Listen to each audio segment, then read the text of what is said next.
പയ്യന്നൂരിൻ്റെ Christopher Nolan Ratheesh Balakrishna Poduval സംവിധാനം ചെയ്തിട്ടുള്ള സുരേഷിൻ്റെയും സുമലതേൻ്റെയും ഹൃദയഹാരിയായിട്ടുള്ള പ്രണയകഥ ഇന്ന് കണ്ടു. പടം ഞാൻ ഈ 2024 23 ഈ അടുത്ത കാലത്തെല്ലാം കൂടി തിയേറ്ററിൽ പോയി കണ്ടതിൽ ഏറ്റവും ദുരന്ത സിനിമയാണ്.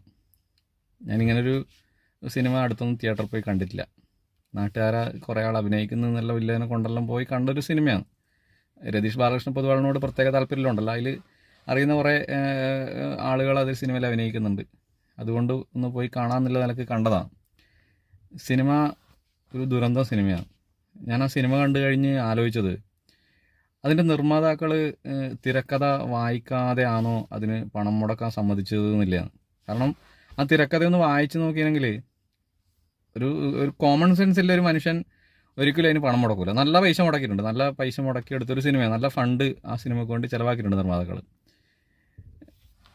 എന്നാത്താം കേസോട് സിനിമ രതീഷ് ബാലകൃഷ്ണ പൊതുവാളിൻ്റെ 3ാമത്തെ സിനിമയാണ്. ആ സിനിമേൻ്റെ റിലീസിൻ്റെ അന്നത്തെ പരസ്യത്തിലെ ക്യാപ്ഷൻ തിയേറ്ററിലേക്കുള്ള വഴിയിൽ കുഴിയുണ്ട് സൂക്ഷിക്കുക എന്നുള്ളതാണ്. എനിക്ക് എല്ലാവരോടും പറയാനുള്ളത്, തിയേറ്ററുകളിൽ സുരേഷിൻ്റെ സുമലതേൻ്റെ ഹൃദയഹാരിയായ പ്രണയകഥ സിനിമയുണ്ട്, തിയേറ്ററിൽ പോകുമ്പോൾ സൂക്ഷിക്കുക എന്നുള്ളതാണ്. വേറെ അത്രയ്ക്ക് എനിക്ക് സിനിമ കണ്ടിട്ട് ഇത്ര മോശം ഒരു അഭിപ്രായം 2ാമത്തെ ദിവസം ഒരു സിനിമയെ പറ്റി പറയാമെന്നുള്ളതെല്ലാം ഭയങ്കര പ്രയാസമുള്ളൊരു കാര്യമാണ്. പക്ഷേ പറയാതിരിക്കാൻ കഴിയില്ല, അത്രയ്ക്ക് ഇഷ്ടപ്പെടാത്തൊരു സിനിമയാണ് എനിക്കത്. പിന്നെ രതീഷ് ബാലകൃഷ്ണ പൊതുവാളിൻ്റെ ഒരു ഫിലിമോഗ്രാഫീൻ്റെ ഇതിങ്ങോട്ട് എടുത്താൽ ആദ്യത്തെ ആൻഡ്രോയിഡ് കുഞ്ഞപ്പൻ നല്ല അടിപൊളി സിനിമയായിരുന്നു. 2ാമത്തത് പിന്നെ നിവിൻ പോളിൻ്റെ ആ സിനിമ, അതും നല്ല സിനിമയായിരുന്നു. 3ാമത്തത് ഈ പറയുന്ന എന്നാത്താം കേസുകൂടെ, അതൊരു ആവറേജ് സിനിമയായിരുന്നു. അതിനുശേഷം മദനോത്സവം കാണാൻ പറ്റിയിട്ടില്ല. അത് OTT വരെ ഇതുവരെ റിലീസായിട്ടില്ല.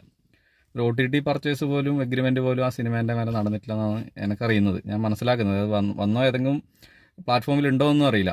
അപ്പം ആ സിനിമയിൽ ഈ രതീഷിൻ്റെയും സുരേഷിൻ്റെയും സുമലതേൻ്റെയും ഹൃദയഹാരിയായ പ്രണയകഥയിൽ എന്തെങ്കിലും ഒരു മെച്ചെന്നുള്ളത് സുധീഷിൻ്റെ പെർഫോമൻസാണ്. നല്ല പെർഫോമൻസാണ്, നല്ല സുധീഷിൻ്റെ ഗംഭീര പെർഫോമൻസ് ഉണ്ട്. ആദ്യത്തെ ഒരു 40 മിനിറ്റ് കണ്ടിരിക്കാം, ഒരു സിനിമ എന്നുള്ള നിലക്ക് ആ സിനിമ പോകുന്നുണ്ട്. പിന്നെ ആ സിനിമ എന്നാവുന്നതൊന്നും എനിക്ക് പറഞ്ഞ് ഫലിപ്പിക്കാൻ പറ്റില്ല. നമ്മൾ LJPൻ്റെയും ക്രിസ്റ്റഫർ നോളൻ്റെ എല്ലാം മനസ്സിലാവാത്ത സിനിമകൾ കണ്ട് നമ്മൾ മനസ്സിലാക്കുന്നവരാണ് മലയാളികൾ.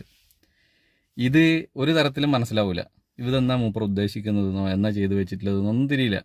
ശരിക്കും എനിക്ക് തോന്നുന്നത് മഹാദേവ ഗ്രാമത്തിലെ മൂപ്പറ വീടിൻ്റെ അപ്പുറത്ത് നമ്മളെ പയ്യന്നൂർ അമ്പലത്തിൻ്റെ സൈഡിലെ ഗ്രൗണ്ടിൽ ഒരു സെറ്ററിൽ വിട്ടിട്ട് ഇത് മൂപ്പർ ഒരു നാടകമായിട്ട് പിന്നെ ആടെ സെറ്റ് ഇട്ടിട്ട് ഒരു നാടകം എന്നുള്ള നിലക്ക് കൈകാര്യം ചെയ്തെങ്കിൽ ഇതിനേക്കാളും ആൾ കൂടുകയും പൈസ കിട്ടുകയും ചെയ്തേനെ. ഇതെന്തായാലും സാമ്പത്തിക വിജയം ഈ സിനിമയ്ക്ക് ഉണ്ടാവുന്നുള്ള ധാരണ നിനക്കില്ല. കാരണം കണ്ടവരാരും ഈ സിനിമയെ പറ്റി നല്ലത് പറയാൻ പോകുന്നില്ല.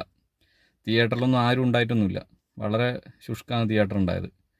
അപ്പോൾ കാണുന്നവർ സ്വന്തം റിസ്കിൽ കാണുക, കാണുന്നവരെ ഓരോ ആളുകളെ ഇഷ്ടമാണ്. എൻ്റെ അഭിപ്രായം കേട്ടിട്ട് ആരും സിനിമയ്ക്ക് പോകണമെന്നുള്ള അഭിപ്രായമൊന്നും എനിക്കില്ല. പക്ഷേ സിനിമേനെ പറ്റിയിട്ടില്ല എൻ്റെ അഭിപ്രായം ഇതാണ്.